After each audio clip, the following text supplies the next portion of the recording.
Good morning, students. In this session, we are going to see a new lesson from history, Unit 3, from chiefdoms to empires. What is chiefdoms? Chiefdoms means it's a smallest place, it's ruled by a chief. That's only called chiefdoms. So, what happened from chiefdoms to empires? How did they change the kingdoms?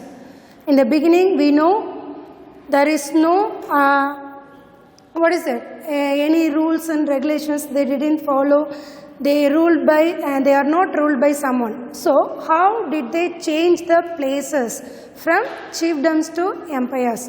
We are going to see in this lesson, okay. First, we know very well, 6th century, it was very famous, important in this ancient India.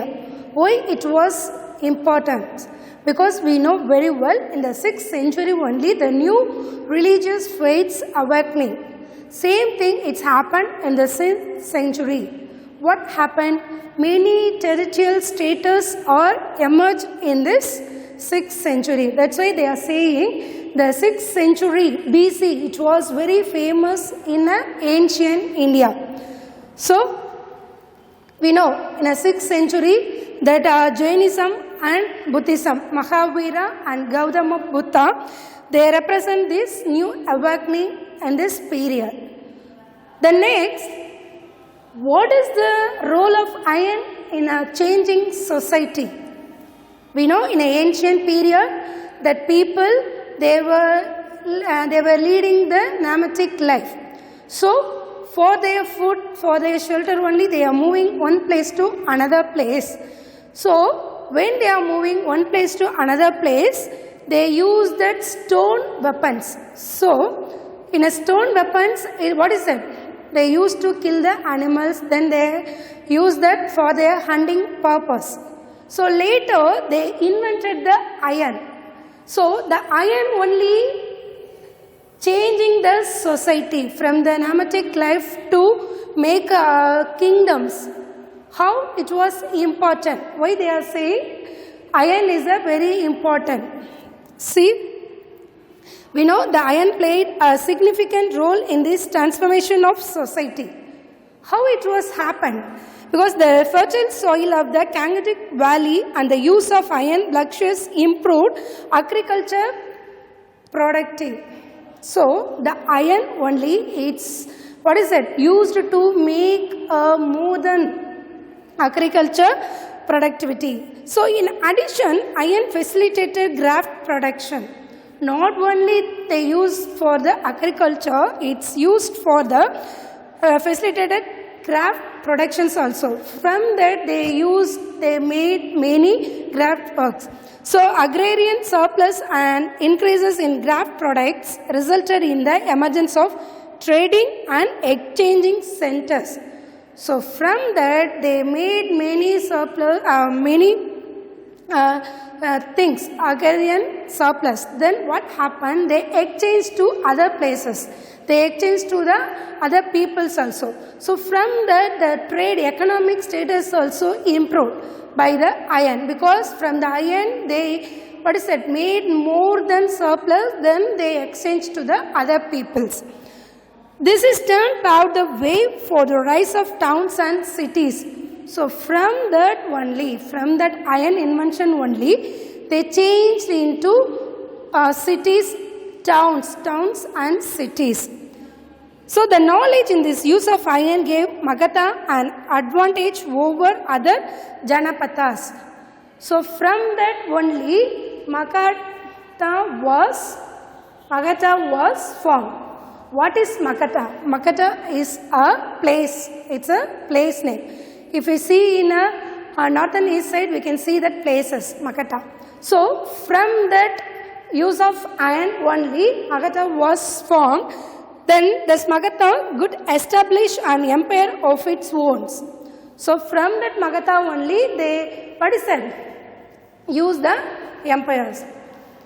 That's why they are saying iron is very important, because iron only made to change their life. changed the society, towns and cities.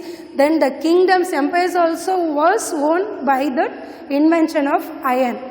So next, Gana, Sanghas and kingdoms. So after the invention of iron, the Gana, Sanghas and kingdoms was formed.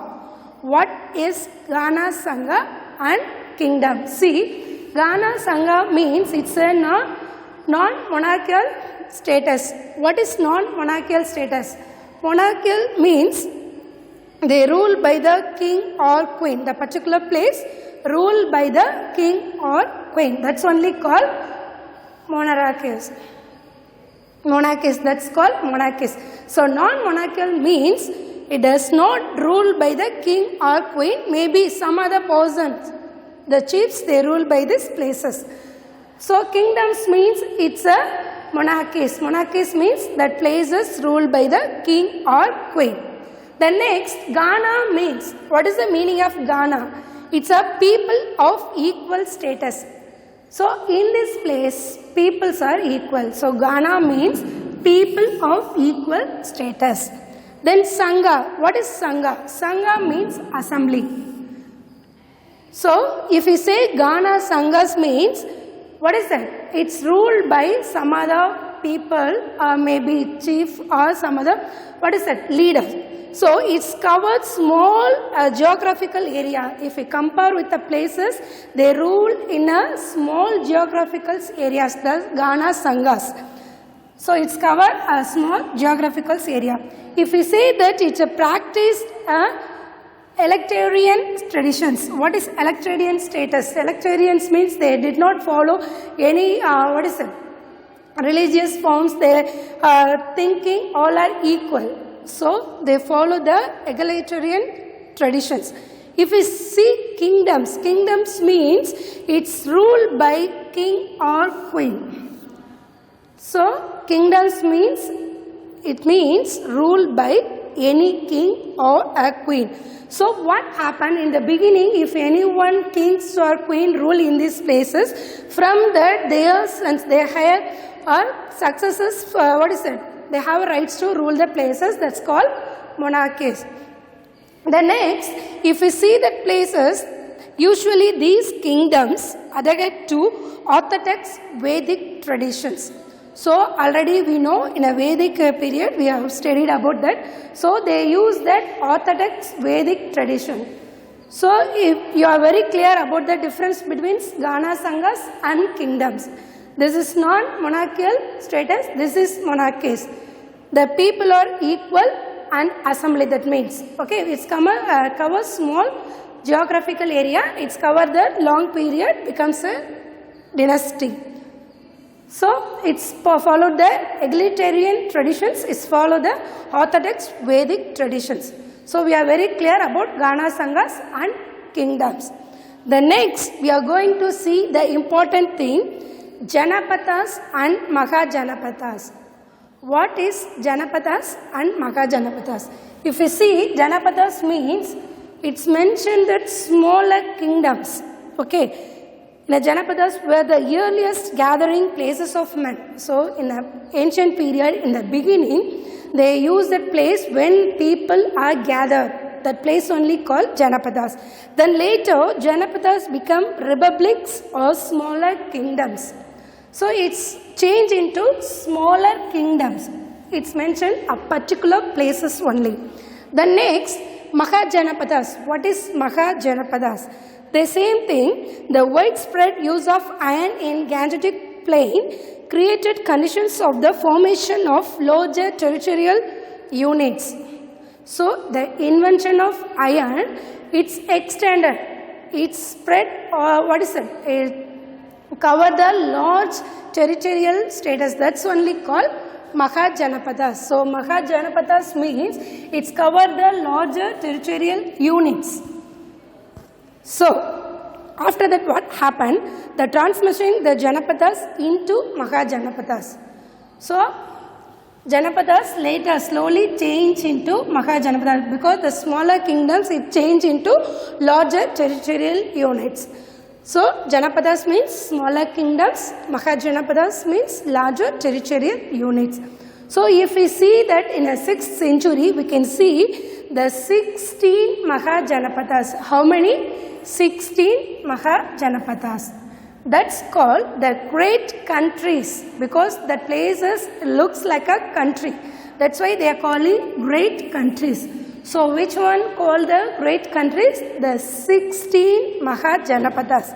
What are the 16 Mahajanapadas? It's given in your book. See that Kuru, Panchala, Anga, Magadha, Vaiji, Malla, Kasi, Kosala, Avanti, Chedi, Vasta, Macha, Suvarsna, Ashaka, Gandhara and Cambodia. So these are the 16 places. It is in a Mahajanapadas.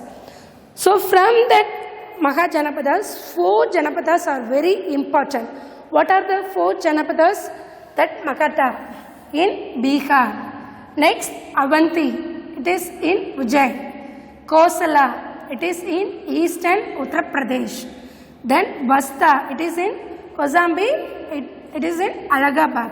So the 4 Janapadas are very important. The 4 major Janapadas: Magadha, Avanti, Kosala, Vasta. In this lesson, we are going to see about only the Magadha. The full lesson we are going to discuss about Magadha. It is located in the northeast side. Okay, Magadha. What the causes for the rise of Magadha?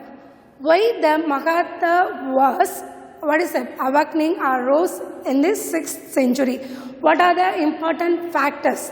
The first one is Magadha was located on the lower part of the Gangetic plain. We know very well when the civilization was started, they started by the river side only. If you see the India, the Gangetic plain are very important, because from that places only our civilization was started. So this Magadha also located on the lower part of the Gangetic plain. The plain was fertile, which ensured the rich agriculture yield. So from the places they are producing more number of agriculture crops, all the things. So the rich agriculture was produced in these places. So this provided regular and sustainable income of the state. So from that only they are getting more income. That is the first reason. Next one, the thick forest supplied timber for construction of buildings. So from the forest, first thing they are getting agriculture, more number of crops. Second one, they are getting the timber from the forest for the building construction works. The next important, they are getting the elephants for the army. From the forest, they are getting the elephants. Next one, the abundance of natural resources, especially iron. So again, that iron, it's role it's played the important role in this 6th century. So the abundance of natural resources, especially iron, enabled them to equip themselves with weapons made up of iron. So they were use that irons. That's why they made more number of irons. They are using many weapons made up of irons. The next one, the growing trade and commerce facilitated movement of people as well as settlement of people in centers, arts and crafts. So when they settle in a places, they are giving more importance to the arts and the crafts also. That's why the outcome of urbanization and emergence of Magadha as an empire. So for that purpose only, that Magadha become into empire, because in the beginning they ruled the smallest places. So when they, planting are growing up, many agriculture, they are using the timbers, they are using the forest, elephants, all the things. They use the irons. So from that only, slowly it became into an empire. The next one, so already I said we are going to see the Magadha only. So in this ancient Magadha, which are the dynasties were famous. We can see the 4 dynasties. The 4 dynasties ruled over Magadha Empire. 4 dynasty. First one, Haryanga dynasty. Second one, Shishunaga dynasty. Shishunaga dynasty. Third one, Nanda dynasty. Fourth one, Maurya dynasty. So what are the 4 dynasties were ruled in this Magadha? 4, Haryanga, Shishunaga, Nanda, Maurya. So now we are going to see one by one. What is Haryana dynasty? So the Haryana dynasty, it was the first dynasty in this 6th century. So Haryanga dynasty, Magadha's gradual rise to political supremacy began with Bimbisara of Haryana dynasty. So Bimbisara, he was the first empire in this dynasty. Bimbisara, he was the first ruler of the Haryana dynasty. So after that, his successor Ashtasatru, he was the son of Bimbisara. Then after that, Udayan, he was the son of Ashtasatru. So Bimbisara's son is Ashtasatru, then his son is Udayan. So they are ruling the places one by one. So what happened in Haryana dynasty? See, Bimbisara extended the territory of Magadhan Empire by conquest. How did they extend the empires? How did they extend the territory places? By the conquest. Conquest means they are defeat with the other countries, other places. So conquest, and by the matrimonial alliances. They are married the queens from other countries, then they are giving the bridal to the other countries. So from that matrimonial alliances also they extend the places. Then which are the places they, cover that? Luchavis, Madra, Kosala. So which are the places they occupied? They extend that Luchavis, then Matra, next one Kosala. So they extend the places up to Lichavis, Madra, Kosala. How did they extend it? By the conquest and the matrimonial alliances. The next, his son Ashtasatru, a contemporary of Buddha. So he was also living in the same period of the Buddha. When Buddha was living in this place, in this time, at the same time, Ashtasatru was living, contemporary of Buddha. So he convened the first Buddhist council. So he gathered the people in a first time. So first Buddhist council happened at the Rajagriha. So when he convinced that first Buddhist council, Rajagriha. Then later his son Udayan, Ashtasatru's son Udayan, he was the successor of Ashtasatru, laid the foundation of a new capital at Padaliputra. So he laid the new capital, because in the beginning the capital was Rajagriha. So later he changed the capital in this Padaliputra. So he started that foundation of Padaliputra. Then after the Haryana dynasty, Shishunaga dynasty was ruled that places in a Magadha. Then Shishunaga, the Haryana dynasty was succeeded by the Shishunaga dynasty. So after that they ruled the places. Then Kalasoga, the Kalasoga was the first king of Shishunaga dynasty, Kalasoga.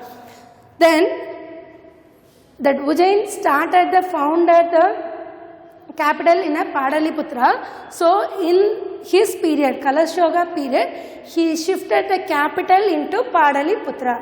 He shifted. Then from the Rajagriha to Padaliputra, he shifted. He convened the second Buddhist council. So he started first Buddhist council. Then Kalasoga, he started the second Buddhist council at Vaishali. He convened in the Rajagriha. Then Kalasoga convenes in the Vaishali, second Buddhist council in Vaishali. The third one is Nanda dynasty.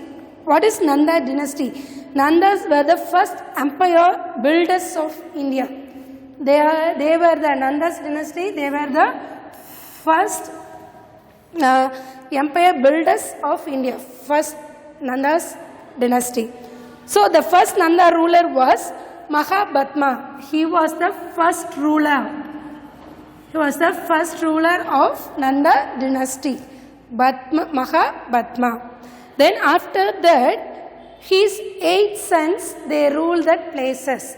After his Mahabhatma, his sons ruled that. So that's why they are calling as Navanandas. Because his sons 8, then Mahabhatma 1, so totally 9. That's why they are calling Navanandas. That means 9 Nandas. The next, they were Dana Nanda. He was the last ruler of Nanda dynasty. Who was the last ruler? Nanda Dana Nanda. He was the son of Mahabhatma. So Dana Nanda was the last ruler of Nanda dynasty.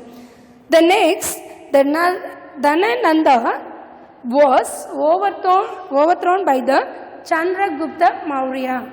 Chandragupta Maurya. He was, what is that? Overthrown by the Chandragupta Maurya. Chandragupta Maurya was the first ruler of Maurya dynasty. Chandragupta Maurya. So the fourth dynasty was Maurya dynasty. So before go to that Maurya dynasty, I want to say something. Nalanda. Have you heard about that word? Nalanda. The UNESCO World Heritage Site. They announced that place as a heritage site. Because the Nalanda was a large Buddhist monastery in the ancient kingdom of Magadha. So this place was the ancient Buddhist monastery. Then it became the most renowned seat of learning during the region of Guptas. So in the Gupta's periods, it was given more importance to the most renowned seat of learning. So the word Nalanda is a Sanskrit combination of 3 words. If you see Nalanda, it's a combination of 3 words. Na, alam plus ta. Na plus alam plus ta. That means no stopping to the gift of knowledge. So they were giving more importance to the knowledge in the Magadha's period also. So in their period, they are giving more importance to the knowledge. That's why they are announced that Nalanda, it was the heritage site. Then next, we are going to see Mauryan Empire. Then Mauryan Empire means Chandragupta was very famous in this period. He was the first empire. Okay. What are the sources are available to understand that Maurya dynasty? What are the sources? Many sources are available. First one, archaeological sources.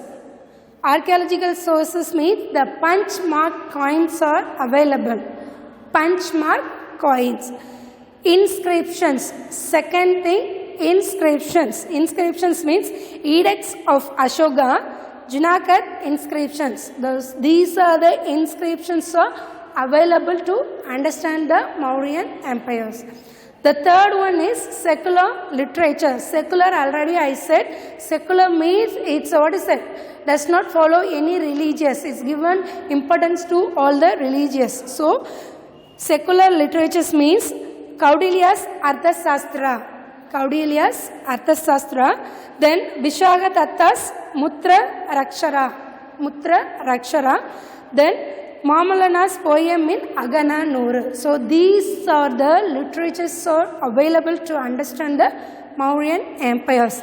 The fourth one is religious literature. Secular means apart from the religious. Religious means it's focused only the religious. So religious literatures means the Jain, Buddhist text and Puranas. So these are the books, it denotes that religious things. Then last one is foreign notice. Foreign notice means one who came to India for their studies or any other purpose, they have written the notes about the India. That's called foreign text. So the Dimba Vamsa, then Mahavamsa and the Indica.